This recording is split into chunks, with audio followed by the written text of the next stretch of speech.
Assalamualaikum warahmatullahi wabarakatuh. Saya Nur Habibatus Sophia dengan NIM 2109202. Yang saya hormati Bapak Cepi Triyatna selaku dosen mata kuliah karya tulis ilmiah. Pada kesempatan kali ini saya akan mempresentasikan hasil karya tulis ilmiah yang berjudul Pengaruh Reward dan Punishment terhadap Kinerja Pegawai di Dinas Pendidikan Kota Bandung.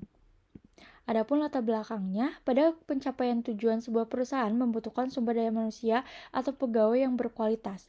Kualitas sumber daya manusia yang maksimal sangat diperlukan dalam menjaga dan meningkatkan kualitas perusahaan. Salah satu cara peningkatan kualitas diri dari setiap pegawai yaitu dengan memberikan reward dan punishment. Berdasarkan hasil penjajakan yang dilakukan oleh peneliti terdahulu di Dinas Pendidikan Kota Bandung, peneliti menemukan beberapa permasalahan mengenai kinerja pegawai di Dinas Pendidikan Kota Bandung, yaitu ketepatan waktu hasil kerja pegawai tidak sesuai dengan waktu yang telah ditetapkan. Contohnya terlihat masih adanya pegawai yang menunda-nunda pekerjaan ketika dimintai data, padahal pekerjaan tersebut merupakan tugas yang harus ia selesaikan. Berdasarkan latar belakang tersebut, peneliti tertarik mengkaji dan melakukan penelitian mengenai pengaruh reward dan punishment terhadap kinerja pegawai di Dinas Pendidikan Kota Bandung. Adapun rumusan masalahnya, yang pertama, bagaimana penerapan reward dan punishment di Dinas Pendidikan Kota Bandung. Yang kedua, bagaimana penerapan punishment di Dinas Pendidikan Kota Bandung. Yang ketiga, bagaimana kinerja pegawai di Dinas Pendidikan Kota Bandung. Yang keempat, seberapa besar pengaruh reward dan punishment terhadap kinerja pegawai di Dinas Pendidikan Kota Bandung. Selanjutnya, tujuan penelitian. Yang pertama, untuk mengetahui penerapan reward di Dinas Pendidikan Kota Bandung. Yang kedua, untuk mengetahui penerapan punishment di Dinas Pendidikan Kota Bandung. Yang ketiga, untuk mengetahui kinerja pegawai di Dinas Pendidikan Kota Bandung. Dan yang keempat, untuk mengetahui seberapa besar pengaruh reward dan punishment terhadap kinerja pegawai di Dinas Pendidikan Kota Bandung. Selanjutnya, mengenai manfaat penelitian bagi lembaga, terutama Dinas Pendidikan Kota Bandung, sebagai bahan masukan yang dapat dipertimbangkan dalam mempertahankan atau meningkatkan kinerja pegawainya. Bagi peneliti sendiri, menjadi sarana bagi penulis untuk mengembangkan penalaran dan membentuk pola pikir yang lebih maju dan juga ilmiah, dan untuk mengetahui kemampuan penulis dalam menerapkan ilmu-ilmu manajemen sumber daya manusia. Selanjutnya, bagi pihak lain, hasil penelitian ini diharapkan dapat membawa wawasan dan ilmu dan juga pengetahuan bagi pengembang ilmu manajemen pada umumnya dan manajemen sumber daya manusia pada khususnya. Selanjutnya, mengenai kajian teori. Teori reward yaitu dari Diki Saputra pada tahun 2007, reward merupakan suatu motivasi bagi pegawai dalam melakukan pekerjaannya. Suatu sistem imbalan yang baik adalah sistem yang mampu menjamin kepuasan para pegawai perusahaan yang pada gilirannya memungkinkan perusahaan memperoleh, memelihara, dan mempekerjakan sejumlah orang yang dengan berbagai sikap dan perilaku positif bekerja dengan produktif bagi kepentingan perusahaan. Selanjutnya, teori punishment oleh Suparmi pada tahun 2019. Punishment adalah ancaman atau hukuman yang bertujuan untuk memperbaiki kinerja karyawan pelanggar, memelihara peraturan yang berlaku, dan memberikan pelajaran kepada pelanggar. Selanjutnya, oleh Yuspidha Ernata pada tahun 2017, pemberian sanksi atau punishment kepada pegawai. Sanksi tersebut dapat diberikan berupa teguran, surat peringatan, skorsing, dan bahkan pemberhentian atau pemutusan hubungan kerja. Karyawan yang mendapatkan sanksi atau hukuman biasanya tidak mendapatkan bonus pada bulan terkait, atau bahkan tidak mendapatkan kesempatan promosi jabatan apabila kesalahan yang dilakukan cukup berat. Selanjutnya, teori mengenai kinerja.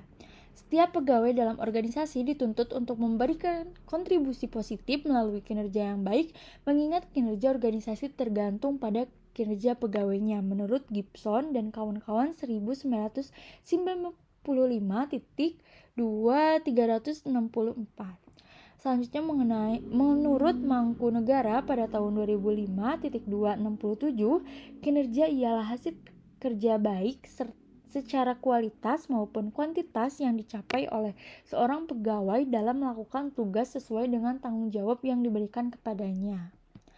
Selanjutnya mengenai penelitian terdahulu, yaitu ada 10 penelitian terdahulu. Salah satunya yang pertama, pengaruh pemberian reward dan pelaksanaan punishment terhadap kinerja pegawai Dinas Pendidikan Kabupaten Nagaraya oleh Muhammad Banta Karoullah dan Saripah Mauli Masyithah pada tahun 2022. Dan yang kedua, pengaruh reward dan punishment terhadap kinerja pegawai di Dinas Pendidikan dan Kebudayaan Kabupaten Kutai Timur oleh Kuslan Masud pada tahun 2017. Selanjutnya, kerangka berpikir. Ada input, yaitu lembaga membutuhkan sumber daya manusia yang berkualitas. Salah satu cara dengan memberikan reward dan punishment. Gap-nya sendiri ada hasil kerja pegawai tidak sesuai dengan waktu yang telah ditetapkan. Kinerja pegawai yang berkualitas. Selanjutnya ada proses reward X1, yaitu oleh Diki Saputra 2017. Yang pertama ada penghargaan ekstrinsik, yaitu ada gaji, tunjangan, bonus, interpersonal, dan promosi. Yang kedua ada penghargaan intrinsik, yaitu penyelesaian, pencapaian, dan otonomi.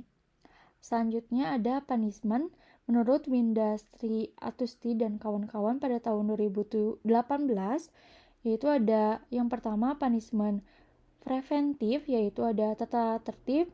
Yang kedua ada anjuran dan perintah. Yang ketiga ada larangan. Yang keempat ada paksaan. Dan yang kelima ada disiplin. Dan yang kedua ada punishment represif, yaitu ada pemberitahuan, teguran, peringatan, dan hukuman.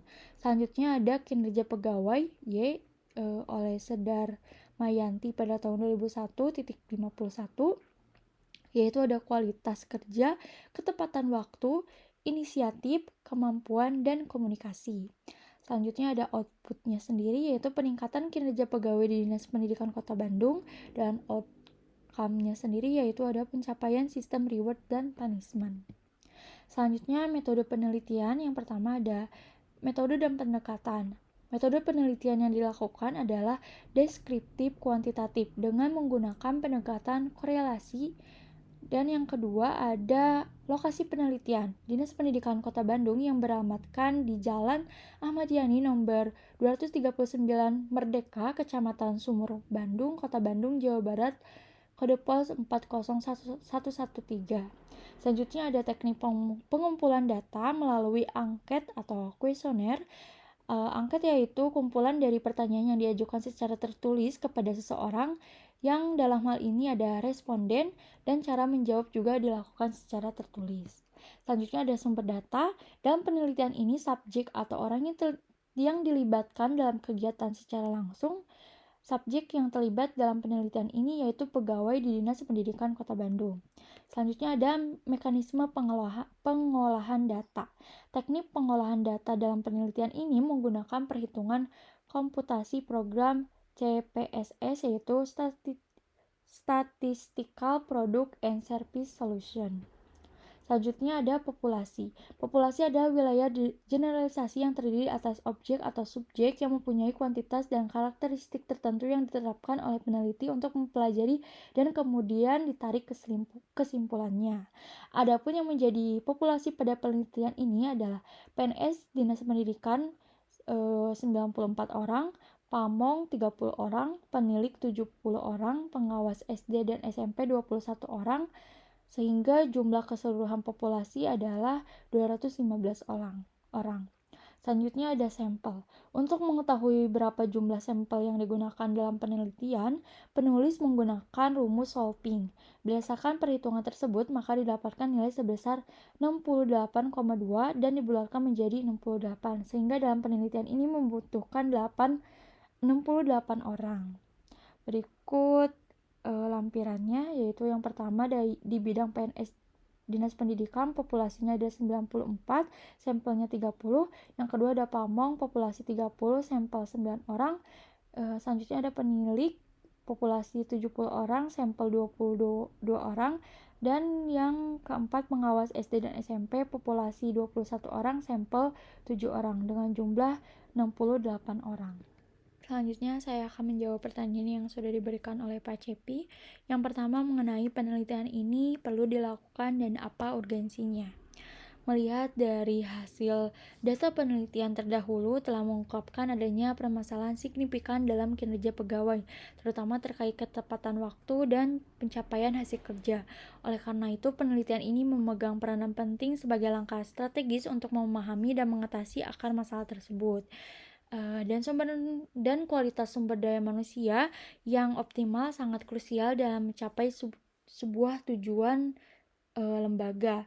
Dengan memahami bagaimana reward dan punishment mempengaruhi kinerja pegawai, penelitian ini dapat memberikan wawasan yang diperlukan untuk meningkatkan efektivitas manajemen sumber daya manusia di lingkungan Dinas Pendidikan Kota Bandung. Melihat urgensinya terletak pada kontribusi potensial penelitian ini terhadap peningkatan produktivitas, ketepatan waktu, dan kualitas hasil kerja pegawai. Dengan memahami dinamika reward dan punishment, penelitian ini dapat memberikan pandangan yang lebih terperinci tentang bagaimana meningkatkan motivasi dan kinerja pegawai di Dinas Pendidikan Kota Bandung dengan dampak positif pada pencapaian tujuan organisasional secara keseluruhan. Yang dapat disimpulkan bahwa penelitian ini sangat penting untuk memberikan solusi konkret terhadap permasalahan yang diidentifikasi dan meningkatkan efisiensi serta kualitas kerja di lingkungan Dinas Pendidikan Kota Bandung. Selanjutnya pertanyaan kedua mengenai manfaat dari penelitian ini, yaitu untuk meningkatkan kinerja pegawai Dinas Pendidikan Kota Bandung melalui pemahaman dampak reward dan punishment. Manfaatnya meliputi peningkatan motivasi pegawai, optimalisasi sumber daya manusia, solusi konkret terhadap permasalahan ketepatan waktu, dan pengembangan kebijakan organisasi yang lebih efektif. Selanjutnya pertanyaan yang ketiga mengenai teori yang akan diuji, yaitu diambil dari Gibson dan kawan-kawan 1995.2.634, yaitu setiap pegawai dalam organisasi dituntut untuk memberikan kontribusi positif melalui kinerja yang baik, mengingat kinerja organisasi tergantung pada kinerja pegawainya. Nah, teori yang menekankan bahwa kinerja organisasi bergantung pada kinerja pegawainya memberikan dasar kuat untuk penelitian ini. Teori ini relevan dengan fokus penelitian yang ingin menguji pengaruh reward dan punishment terhadap kinerja pegawai, dengan menekankan hubungan langsung antara kinerja pegawai dengan kinerja organisasi. Teori ini memberikan kerangka kerja yang jelas dan mendukung asumsi umum dalam manajemen sumber daya manusia. Pemilihan teori ini memungkinkan juga analisis langsung terhadap dampak variabel independen, yaitu ada reward dan punishment, pada variabel dependennya, yaitu kinerja pegawai, tanpa memperkenalkan kompleksitas variabel perantaranya. Selanjutnya pertanyaan yang keempat mengenai cara mengolah hasil penelitian ini, yaitu menggunakan SPSS dengan langkah-langkah melibatkan unggah data, pembersihan, analisis deskriptif, bivariat dan multibivariat. Dan selanjutnya ada visualisasi data, uji statistik, dan interpretasi hasilnya. Lalu hasil disusun dalam laporan dan kemudian disimpan hasil analisis untuk referensi mendatang. Sekian jawaban yang bisa saya sampaikan, kurang lebihnya mohon maaf. Wassalamualaikum warahmatullahi wabarakatuh.